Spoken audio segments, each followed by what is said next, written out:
Assalamualaikum warahmatullahi wabarakatuh. Hai teman-teman, apa kabarnya hari ini? Nah, langsung saja ya teman-teman.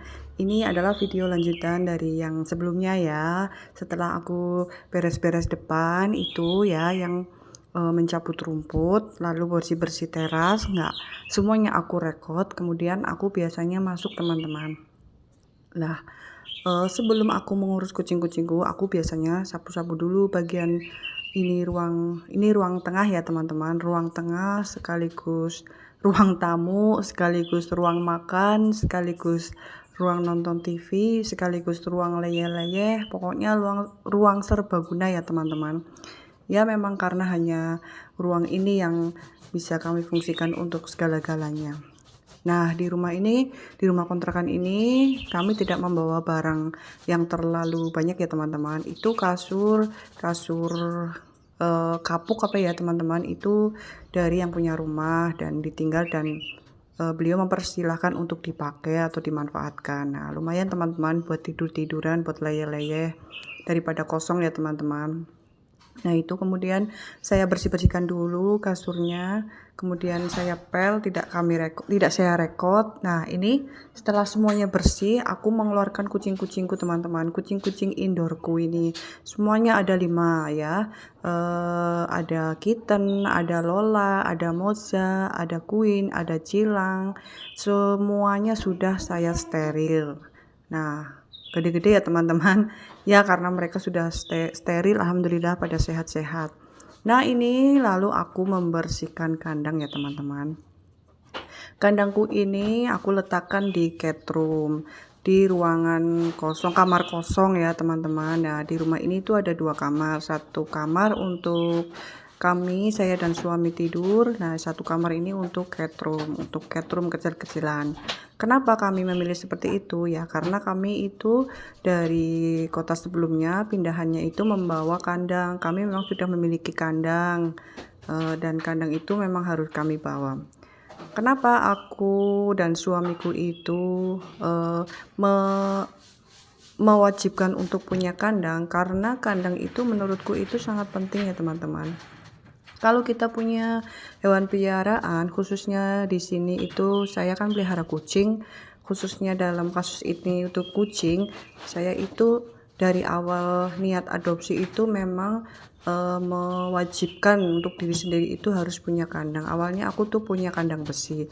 Nah, kandang besi itu menurutku itu kurang safety ya teman-teman, karena aku punya pengalaman buruk waktu kitten kecil itu kejepit lehernya kan oleh kandang besi itu. Nah, oleh suamiku lalu dibelikan kandang seperti ini.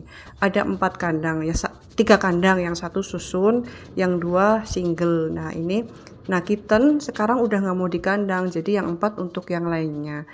Nah, di kandang ini lumayan safety teman-teman, dan ya cukup safety teman-teman, karena kalau aku tuh pergi ataupun mudik itu cukup kami kandang saja, mereka itu sudah merasa nyaman, dan yang kami titipin pun tidak merasa takut ataupun apa, karena mereka itu memang sudah terbiasa teman-teman. Dan di malam hari pun mereka itu kami biasakan untuk disiplin masuk kandang, tidak berkeliaran di luar kandang, di luar cat room, karena memang aku itu kepinginnya tuh mereka disiplin. Jadi saat-saat aku nggak ada, mereka tuh nggak cari-cari aku, mereka tuh tetap nyaman di kandang mereka. Nah, kandang ini juga apa ya namanya, harus punya kandang, karena itu yang namanya hewan itu kadang sakit, kadang sehat. Nah, kalau kita punya kandang itu sisi positifnya adalah kita bisa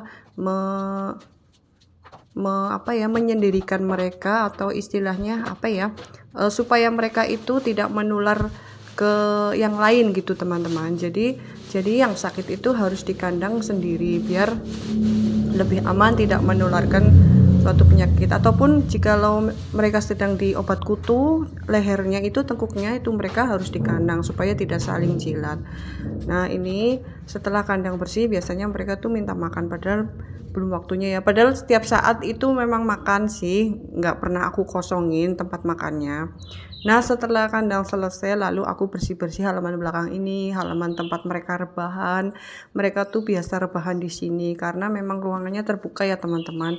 Itu ada sinar mataharinya kelihatan ya, itu biasanya mereka itu berjemur di situ. Mereka itu dengan sendirinya berjemur.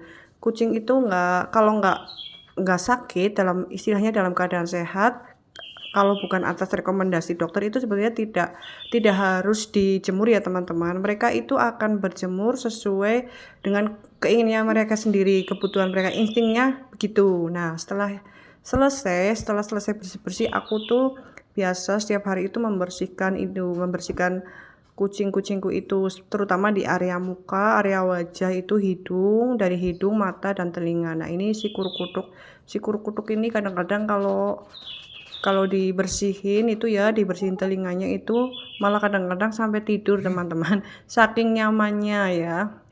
Mungkin enak, kerasa gatel, kerasa enak, mungkin dibersihkan kan ini ya enak aja gitu ya teman-teman. Setelah lebih bersih kan lebih nyaman. Nah, dia itu paling senang itu dibersihkan gini di pangku. Nah, kitten ini itu pernah punya pengalaman buruk ya teman-teman. Dia itu pernah suatu saat aku titipkan ke pet shop untuk grooming, tapi tidak menyebutkan nama ya, entah iya atau tidak itu dugaan dokter karena memang tidak ada bukti. Intinya setelah dari pet shop itu dia tuh pernah mengalami radang telinga. Entah seperti apa perlakuannya, aku nggak mau cari tahu ya teman-teman. Nah, beranjak dari situ aku pun kadang-kadang, dan nggak kadang-kadang lagi, memang sampai sekarang itu aku trauma untuk mandikan dan bersih-bersih itu aku sendiri, grooming. Nah, untuk memandikan memang aku nggak terlalu sering ya teman-teman, karena menurut pendapat saya dan menurut anjuran dokter sih ya, kalau misalnya kucing itu nggak harus setiap hari dimandikan, karena kalau sering-sering dimandikan itu mereka justru akan menurunkan daya tahan pada tubuhnya. Nah, kadang-kadang cuaca kan juga nggak tentu ya teman-teman. Nah, kita itu kan nggak tahu ya kondisi tubuh kucing itu seperti apa hari itu. Misalnya kalau manusia kan bisa ngomong ya, kalau misal dia sedang tidak enak badan atau sedang nggak enak, itu kan berarti ciri-ciri sedang drop ya teman-teman. Nah, kalau kucing kan nggak bisa ngomong ya teman-teman. Nah, itu satu sisi itu lah. Ada hal lain lagi yang eh, dokter itu nggak menyarankan untuk mandi ya teman-teman. Ya salah satunya ya karena kucing kan sudah bisa grooming sendiri, sudah pinter. Kucing itu hewan yang bersihan teman-teman. Dia itu walaupun tidak dimandikan itu dia itu sering bersih-bersih. Kecuali memang kucing kucing bulu pancing ya teman-teman. Memang dia itu menurut saya kurang pinter dalam hal bersih-bersih. Memang harus diberikan tuh. Ini seperti ini Moza teman-teman. Dia itu kan Kalisi Survivor dan Panleo Survivor itu dulu itu telinganya itu selalu kotor. Setelah dia lolos dari virus itu tuh hidung dan telinganya tuh selalu kotor, dan memang harus setiap hari dibersihkan. Nggak tahu kenapa itu seperti kotor terus gitu, dan kalau nggak dibersihkan tiap hari itu ya terlihatnya seperti itu ya, seperti jorok ya teman-teman. Nah, Moza ini juga stres kalau sering-sering dimandikan. Kucingku memang jarang untuk keluar rumah, itu jarang ya. Mereka full indoor, jadi ya menurutku ya aman-aman aja kalau nggak sering-sering dimandikan. Apalagi cuaca kan seringnya nggak menentu ya. Kadang-kadang mendung gitu, kadang-kadang pagi cerah, sore mendung gitu kan. Itu juga nggak bagus ya untuk daya tahan tubuh kucing. Nah, setelah bersih-bersih biasanya aku kasih makan. Kebetulan ini jatah mereka makan basah ya teman-teman. Nah, senang sekali mereka kalau hari itu diberi makan basah. Nggak semuanya suka sih, yang suka itu yang oranye, kuning, si Cilang sama Lola itu paling suka. Kalau yang lain biasa aja. Nah, teman-teman, ini cukup sekian videoku kali ini. Semoga bisa menghibur kalian, bisa melihat sisi lain dari ibu kucing ini, bagaimana keseharianku dalam mengurus kucing-kucingku ya seperti ini teman-teman. semampuku seperti ini. Yang penting mereka tetap bersih dan makan ya teman-teman, tercukupi makannya teman-teman. Terima kasih teman-teman atas perhatiannya, atas menontonnya. Kalau bisa nontonnya sampai full ya teman-teman, dan jangan lupa dukungan kalian sungguh sangat berarti bagiku untuk perkembangan channelku. Terima kasih teman-teman, jangan lupa like, komen, dan subscribe-nya ya teman-teman. Wassalamualaikum warahmatullahi wabarakatuh. Dadah.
Bisa nggak mau?